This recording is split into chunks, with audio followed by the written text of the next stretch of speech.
7:42 on this Tuesday. Good morning and welcome to the Hometown Morning Show with Tori and Kyle. On the line is our favorite cinema veterinarian. It's Jaimie Ronchetto. Dr. Jaimie, how are you doing today? Good morning. I'm great. How are you? I'm fantastic. It's Tuesday. It's beautiful outside. A little windy, but I get to talk to you. And you're our favorite. You're my favorite. Oh. I know. I think what happened last time you were with us a couple of weeks ago, we read a couple of emails that had come in. Now, you're not here. Unfortunately, you're not here every week. So we have to hold the emails over. And I think I opened the floodgates because we have yet another email. So let's talk about, if you don't mind, let's talk about this question. And how do I put this? It's kind of a funny subject, but then not really.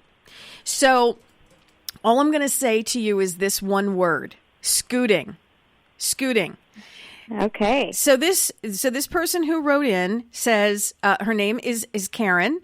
She has a dog, medium-sized dog, who she has. When I say scooting, do we all know what that means? With the I hope so. Okay. Yeah, I know what it means. The anal.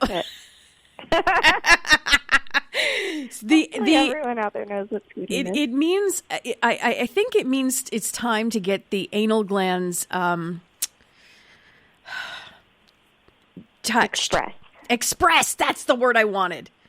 That's why you're the doctor. That's why I just ask you the questions. It's time for the anal glands to be expressed. And I know people who do it themselves. I know I don't. I don't do that. I take the dog to the vet. Now, in the email, it says, medium-sized dog, medium-aged dog, takes the dog on to the vet to get this done on what she feels is a regular basis. But her dog is still biting in that area, which is not ladylike. I must say, that is not ladylike at all. And still scooting every once in a while. And so what do we do with that? What do we do with that? So the question is, she's asking if she's getting it done often enough, or is it too much, or is it just something that dogs will continue to do? That's a really good question. Does it say on there how often she's actually going? No, just okay. It says on what she feels is a regular basis, and she didn't elaborate. So I don't know. I don't know the answer to that question. But you tell us what is, in your opinion, should be a regular basis. How about that? Sure. Okay.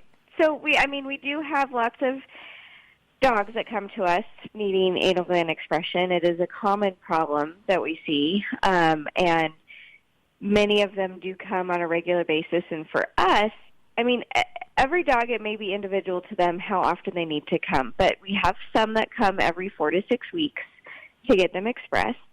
Because that's just how quickly they happen to fill up. And that doesn't necessarily mean there's a problem. It's just that's how quickly they happen to fill up again, and they need help to get them expressed. Other dogs can wait much longer than that, but still come on at regular intervals. So if they're filling up quickly and it still seems to be a problem, even in between times, scooting continues or the smell continues, many times I've recommended starting on a supplement for anal glands. It's basically like a fiber supplement to help the quality of the stool so that they can hopefully express their anal glands a little bit better by themselves in between checking. Is that what they're trying to do by scooting or biting? Is that what they're trying to do? Yeah, typically it means that they're full and they need to be expressed and they just can't do it on their own. If we check them and they're empty and they're still doing that, then there's another problem going on. So that's typically when I would recommend checking a stool sample, sending that in, checking it for parasites, because there are parasites that can cause that area to be really itchy and make you think that it's an anal gland problem when really it's something else. So we always want to make sure we're covering all of our bases if the anal glands are empty, then there certainly can always be another problem. Allergies certainly can cause itchiness back there as well. So sometimes we may try them on an antihistamine if we've checked everything else. Certainly, you always want to make sure that the anal glands haven't become infected, because that will certainly cause other problems. Now, how do we, wait. Oh, wait. How do we, that's the question. How do we know if they have been infected? So sometimes you can tell by looking in that area. If there's an anal gland abscess, you'll see it. The area will be really red and swollen and more painful to the pet. Mm-hmm. So the abscesses become clear, but if there's just an infection, sometimes you can't tell by looking. So that would be something that when we're expressing, the material that comes out may not be a normal look. There may be blood or more like pus-type material coming out of there, and then obviously we need to treat with antibiotics if that's the case. Mm-hmm.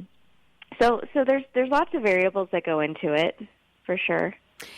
When we look at, there have been commercials on TV where, it's just funny to watch a dog scoot.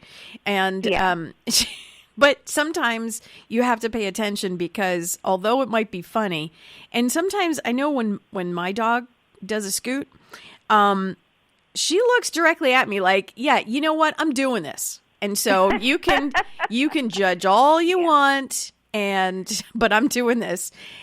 So it's kind of a funny thing, but we need to take it seriously, because there could be, like you say, there could be an infection or a different reason why they are scooting other than them needing the anal glands expressed.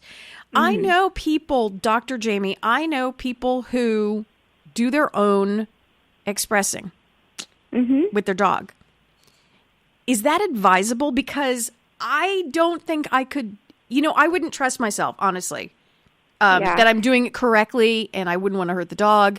I mean, is there some kind of like class or clinic that lay people take? Is there a class? Is there a?